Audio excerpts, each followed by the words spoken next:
রমজানের শেষ দশকের আরেকটা আমল হচ্ছে যাকাতুল ফিত্র, ফিতরা আদায় করা। কি করা? ফিতরা আদায় করা। তো সময় কম, অল্প সময় আমি বলি।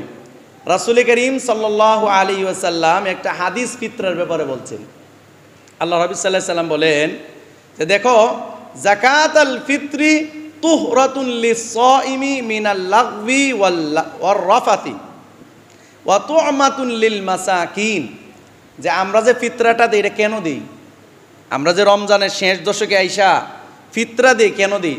আল্লাহ রাব্বুল সাল্লাল্লাহু আলাইহি ওয়াসাল্লাম বলেন তুহরাতান লিস-সাইমি মিনাল লাগবি ওয়ার রাফাতি। যে আমরা রোজা রাখা অবস্থায় অনেক অশ্লীল কথাবার্তা বলি, অনেক অপকর্ম করি। এইটা হচ্ছে, এই ফিতরাটা হচ্ছে আমার রোজাকে পবিত্র করে। কি করে? পবিত্র করে। অর্থাৎ আমার রোজার মধ্যে অনেক ভুল ভ্রান্তি হয়েছে না? যেইভাবে রোজা রাখার দরকার ছিল এইভাবে আমরা রাখতে পারছি? পারি নাই। অনেক গীবত করছি, শিকায়াত করছি, মিথ্যা কথা বলছি, রোজার হক পরিপূর্ণ আদায় করি নাই। রোজা যেভাবে হওয়ার দরকার ছিল এইভাবে হয় নাই। এক কথায় ফিতর হচ্ছে রোজার কাফারা। মানে আমরা যারা রোজা রাখছি আমাদের রোজার কাফারা। তুহরাতুন বলছে রাসূল সাল্লাল্লাহু আলাইহি ওয়াসাল্লাম, তুহরা মানে রোজাকে পবিত্র করে। ওয়া তু'মাতুন লিল মাসাকিন। আর আল্লাহ তাআলা এই ফিতরার মাধ্যমে আল্লাহ যাদেরকে দারিদ্র রাখছেন, এরা দারিদ্র না, দারিদ্র রাখছেন কে? আল্লাহ। এদের জন্য একটা কি হয়? খাবারের ব্যবস্থা হয়। আল্লাহ রাব্বুল সাল্লাল্লাহু আলাইহি ওয়াসাল্লাম বলেন মান আদ্দাহা ক্বাবলা সলাতি ফাহিয়া যাকাতুন মাকবুলাতুন। যেই ব্যক্তি এই সাদাকাতুল ফিত্র আদায় করে ক্বাবলা সলাতি, ঈদের নামাজের আগে। কোন সময় বলেন? ঈদের নামাজের আগে, রমজানের মধ্যে যাকাত আদায় করে, মানে ফিতরা আদায় করে, ফাহিয়া যাকাতুন মাকবুলাতুন। এটা হবে তার জন্য কবুলকৃত একটা যাকাত। সুবহানাল্লাহ। যারা ফিতরা আদায় করে ঈদের নামাজের আগে, আল্লাহ রাব্বুল সাল্লাল্লাহু আলাইহি ওয়াসাল্লাম বলেন এটা তাদের জন্য কেমন হবে? ফাহিয়া যাকাতুন মাকবুলাতুন, কবুলকৃত একটা যাকাত হবে। সুবহানাল্লাহ। ওমান আদ্দাহা বাদা সলাত ফাহিয়া সাদাকাতুন মিনাস সাদাকাতি। আর যারা ঈদের নামাজের পরে সদকা দেয়, এটা হবে সাধারণ একটা দান, সাধারণ দান। এজন্য ঈদুল ফিতরের সলাতের আগে, নামাজের আগে কি দিতে হবে? যাকাত, ফিতরা দিতে হবে। এখন ফিতরা আমরা কিভাবে দিব? আমরা সবাই জানি এগুলো পুরানো মাসআলা। আল্লাহর হাবিব সাল্লাল্লাহু আলাইহি সাল্লামের জামানায় সাহাবায়ে কেরাম কিভাবে দিতেন? আবু সাঈদ খুদরি রাদিয়াল্লাহু তাআলা বলেন কুন্না নুখরিজু যাকাতাল ফিত্রি ফি জামানিন নবী সাল্লাল্লাহু আলাইহি সাল্লাম তুআমান মিন তুআমিন আও সাআন মিন শাঈরিন আও সাআন মিন তামরিন আও সাআন মিন আকিতিন আও সাআন মিন জাবিবিন। আল্লাহ রাব্বুল সাল্লাল্লাহু আলাইহি সাল্লামের জামানায় ওনারা বলেন যে আমরা এক চা খাদ্য অথবা এক চা জব অথবা এক চা খেজুর অথবা এক চা পনির অথবা এক চা কিসমিস যাকাতুল ফিত্র হিসাবে প্রদান করতাম। তাহলে পাঁচটা জিনিসের মাধ্যমে সাহাবায়ে কেরাম সাদাকাতুল ফিত্র আদায় করতেন। কয়টা জিনিস? পাঁচটা। এটা সাআন মিন তুআমিন, খাবার জাতীয় জিনিস, ওনাদের দেশে যে খাবার ছিল। এরপর একটা কি ছিল? শাঈর, জব, আর একটা খেজুর, আর একটা ছিল পনির, আর একটা হচ্ছে কিসমিস। কিন্তু সাহাবায়ে কেরাম আল্লাহর হাবিব সাল্লাল্লাহু আলাইহি সাল্লাম ওনারা খেজুর দ্বারা ফিতরা দেওয়াকে সবচেয়ে বেশি পছন্দ করতেন। কি দিয়ে? খেজুর দিয়ে। বলেন কি দিয়ে? খেজুর দিয়ে। এখন কথা হচ্ছে আমরা যদি খেজুর দ্বারা সাদাকাতুল ফিতরা আদায় করি, আমাদের ইসলামিক ফাউন্ডেশন থেকে প্রত্যেকবারই বলা হয় যে একবারে সর্বনিম্ন, এই বড় বর্ণনা করেছে 110 টাকা। বলেন কত? এটা হচ্ছে সর্বনিম্ন ফিতরা। এখন বলবেন হুজুর এটা এরকম হয় কেন? কারণ ফিতরা আদায় করা যায় 5টা জিনিস দ্বারা। কয়টা? 5টা। তো কোনো মানুষ যদি, আপনি যদি গম দ্বারা আদায় করেন, জব দ্বারা আদায় করেন, এগুলোর মূল্য অনেক কম না? যেটা আমরা বাংলাদেশে আটা দিয়ে দিই, এই যে 110 টাকা, এটা কিন্তু আটা, ভালো মানের আটা, মাত্র 110 টাকা।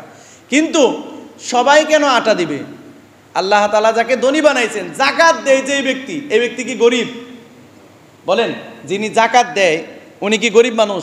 তো উনি আটা দ্বারা ফিতরা আদায় করবে কেন? উনি কিসমিস দিতে পারে। তো যদি কিসমিস দেন, তো 3 কেজি 300 গ্রাম পরিমাণ মতো যদি দেন, 3 কেজি 300 গ্রাম কিসমিসের দাম কত? খেয়াল করেন। যদি আপনি খেজুর দ্বারা দেন, আল্লাহ তাআলা আপনাকে খেজুর দিয়ে ফিতরা দেওয়ার তৌফিক দিয়েছেন, আপনি যাকাত দেন না? তো আপনি যদি যাকাত দিতে পারেন তো ফিতরার ব্যাপারে আপনি এই সর্বনিম্ন আটা দিয়ে দিবেন কেন? তো আপনি দিবেন খেজুর দিয়ে। তো নর্মাল খেজুর একদম যেটা একদম বাজারে বিক্রি করে এইটাও 220 টাকা। কত? 220 টাকা। আর খেজুর দিয়ে দেওয়া সাহাবায়ে কেরাম এবং আল্লাহ রাসূল সাল্লাল্লাহু আলাইহি ওয়াসাল্লাম সবচেয়ে বেশি পছন্দ করছেন খেজুর দিয়ে কি দেওয়া? ফিতরা দেওয়া। তা আমরাও যদি নিয়ত করি যে ঠিক আছে আল্লাহ তাআলা আমাকে এরকম আজওয়া খেজুর দিয়ে দেওয়ার তৌফিক দেয় নাই, কিন্তু আমরা যেটা একবারে নর্মাল খাই এরকম 3 কেজি 300 গ্রাম খেজুর দেওয়ার মতো তৌফিক আল্লাহ দিছে না?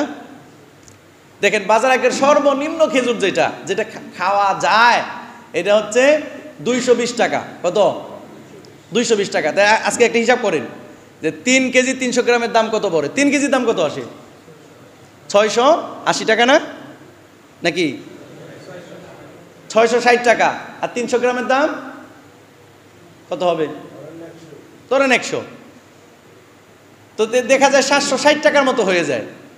তো আল্লাহ তাআলা আমাদেরকে যাদেরকে সচ্ছলতা দান করছেন, আমরা যারা যাকাত দেই, তো আমরা যদি নিয়ত করি যেটা সাহাবায়ে কেরামও পছন্দ করছেন, আল্লাহ রাসূল সাল্লাল্লাহু আলাইহি সাল্লামের পছন্দ ছিল, সেটা হচ্ছে খেজুর দিয়ে কি দেওয়া? ফিতরা দেওয়া। বলেন কি দিয়ে ফিতরা দেওয়া? খেজুর। খেজুর দেওয়া অথবা খেজুরের মূল্য দেওয়া। তো আমি যদি খেজুরের মূল্য দেই তারপরেও আমাকে 750 টাকার মতো দিতে হয়। কত? 750 টাকার মতো দিতে হয়। কিন্তু আমরা এগুলো নিয়ে গবেষণা করি না। ইসলামিক ফাউন্ডেশন বলছে 110 টাকা, ব্যাপকভাবে সবাই 110 টাকা দেয়।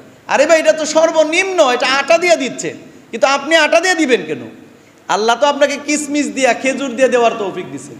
তো আমরা যদি সবাই ইনশাল্লাহ একটু নিয়ত করি যে আমি ইনশাল্লাহ হুজুর খেজুর দিয়া দিব, তো আপনি বাজারে যান, বাজারে গিয়ে দেখেন আপনি যেই খেজুরটা পুরা রমজানে খাইছেন, রমজানে আমরা সবাই খেজুর খাইছি না? আমি যেই খেজুরটা কিনে খাইছি এই খেজুরের 3 কেজি 300 গ্রামের কত আসে ক্যালকুলেটর নিয়ে যান, হিসাব করেন, একজনের জনপ্রতি এইটা একজন মিসকিনকে আপনি দিয়ে দিন। তাহলে এইটা হবে রাসূলের সুন্নাহ অনুযায়ী। কি হবে? রাসূলের সুন্নাহ অনুযায়ী। এবং রাসূল যেটা পছন্দ হয়েছে আপনিও সেটাকে পছন্দ করলেন, এই জন্য ইচ্ছা করলে দেওয়া যান ইনশাল্লাহ ভাই। যে আমরা যদি না পারি তাহলে 110 টাকা, জনপ্রতি কত?